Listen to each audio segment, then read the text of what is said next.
This is my first 2D animation that I tried.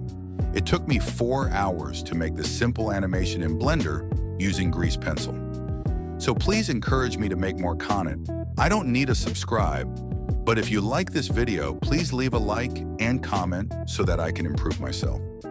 Now let's get started. Welcome to this behind-the-scenes look at creating 2D animations in Blender using the powerful grease pencil tool. If you've ever dreamed of bringing your sketches to life or crafting animated stories frame by frame, Blender is one of the most accessible tools out there. It's completely free, open source, and constantly evolving thanks to a passionate community. Today, I'll walk you through not just the animation process, but also the emotional journey of creating something with your own hands, even if things don't go as planned. Working in Blender's 2D workspace can feel both exciting and intimidating. You start with a blank canvas, and little by little, your drawings begin to move. The grease pencil is Blender's answer to traditional 2D animation. It lets you draw directly in the 3D space, giving you the freedom to animate in ways that combine the feel of hand-drawn art with the precision of digital tools. But like any creative process, it comes with challenges. Mistakes happen, timelines get messed up, and sometimes entire scenes need to be reworked. This animation you're watching came from one of those learning through failure moments. I started with a clear idea, but as I kept animating, things didn't go quite the way I imagined. Still, that's the beauty of Blender. You can experiment, undo, redo, and grow as you go. Every misstep teaches you something new, whether it's how to manage keyframes better, how to time actions properly, or how to fix a frame that looks off. The interface is rich with tools once you know where to look. One thing I love about grease pencil is how tactile it feels. You can draw directly onto the viewport, animate strokes individually, and build your sequences just like traditional animation. Layers are your best friend here. Using multiple grease pencil layers helps keep your artwork organized. You can separate characters, backgrounds, effects, and more. And Blender's timeline lets you fine-tune everything, from timing to easing, helping you capture just the right movement.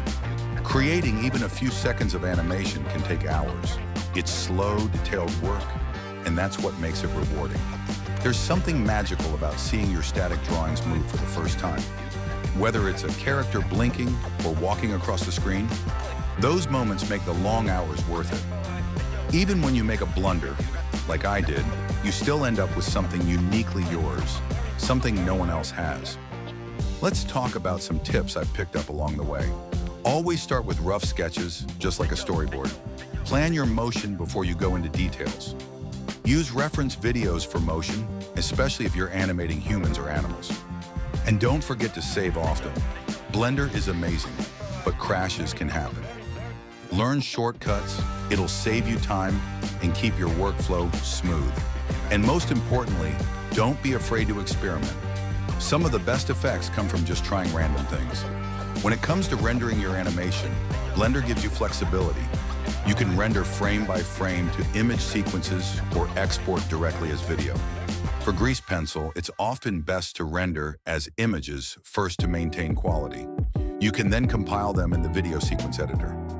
Blender isn't just a tool, it becomes an extension of your creativity. Over time, you develop your own style, your own workflow, and your own voice through animation. Making mistakes is part of every animator's journey. I've made so many wrong timing, bad keyframes, forgetting to enable onion skinning, and yet each time I learned a little more. This video is proof of that process. What might look like a blunder to some is actually a step forward. I chose to share this not as a finished product, but as a reminder that creativity is messy, beautiful, and always evolving. So if you're just starting out with Blender or the grease pencil tool, don't be discouraged. Every professional was once a beginner. Keep practicing, keep experimenting, and most importantly, keep enjoying the process. Animation is an art form that combines patience, passion, and storytelling. Thanks for joining me on this little journey through my Blender adventure. Feel free to leave your thoughts or questions in the comments. I'd love to hear about your own animation experiences. Until next time, happy animating. As I got deeper into this animation project, I realized something profound. Animating in Blender is not just about technical skills. It's about emotional expression. Every stroke, every frame you draw carries a part of your intent. It's a visual diary of your creative thoughts. Sometimes I'd spend an hour just tweaking the timing of a single blink or the arc of a hand wave. It might seem excessive, but those subtle details breathe life into your characters. They make your animations relatable, human, even if you're drawing a fantasy creature or abstract figure. And that's where grease pencil really shines. Unlike traditional vector tools, it responds more like a pencil or brush on paper. You can feel the resistance of your own hand in the way lines curve, taper, or jitter slightly. That imperfection is what makes 2D animation so charming and unique. As my project grew, so did my file. One tip, keep things organized. Name your layers clearly, like char, main, FX sparks, BG trees. Use collections to separate sequences or scenes. Trust me, when you're 300 frames deep, you'll thank yourself for staying organized early on. Another thing I started doing was creating reusable assets. Say you have a walk cycle. Once it's polished, save it to reuse across different scenes. Blender's action editor and library overrides help you manage and reuse actions, which saves tons of time. Also, don't underestimate the power of onion skinning.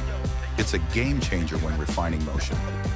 Being able to see the previous and next frames as ghost images helps you keep your animation smooth and consistent. I always turn it on when doing in-betweens. There were moments when I felt stuck, like a scene wasn't working or an effect looked flat. In those times, I'd step away. A 10-minute break, maybe a walk, helped reset my perspective. And funnily enough, most of my fixes came right after those breathers.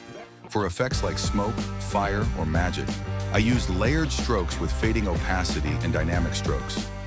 Grease pencil's modifiers are incredibly helpful here, especially build, noise, and simplify. Try layering multiple strokes with slight delays and transparency. The result, an organic, hand-drawn motion that's visually rich. I also began integrating camera movement into my animations. Even in 2D space, Blender allows you to create parallax effects using 3D camera movement. I placed background elements slightly apart in Z-depth, then animated the camera slightly. This simple trick added depth and cinematic flair to my flat drawings. As for audio syncing, that's where the video sequence editor VSE comes in. I imported a rough voice track and timed my animations to it. Blender doesn't have the fanciest audio tools, but for basic syncing and previewing, it works surprisingly well. Rendering day was always the most nerve-wracking. I'd double-check every setting, resolution, file format, output folder. I rendered in PNG sequences with RGBA for transparency, then compiled them into an MP4 in the VSE. It's safer that way. If your render crashes, you can resume from the last frame. Now here's the emotional side of all this. By the end, when you watch your animation play through, imperfections and all, there's an indescribable sense of pride. Every frame was a decision, every mistake was a lesson, and the final product? It's you, your thoughts, your style, your effort on screen. If you're working on your own project, I encourage you to document the process. Take notes, screen record your progress, or even journal your thoughts after each session. It helps you reflect, stay motivated, and gives you material to share or teach others. And speaking of teaching, never hesitate to share your work. Post your sketches, tests, finished loops. The Blender community is full of encouragement, advice, and sometimes the feedback you didn't know you needed. I've learned so much just by sharing and listening. To wrap this up, animation with Blender's grease pencil is more than learning a tool. It's a journey of creativity, patience, and self-discovery. Whether your project ends up being a looping GIF or a full short film, it's uniquely yours. Happy animating, and I'll see you in the next project. Final result.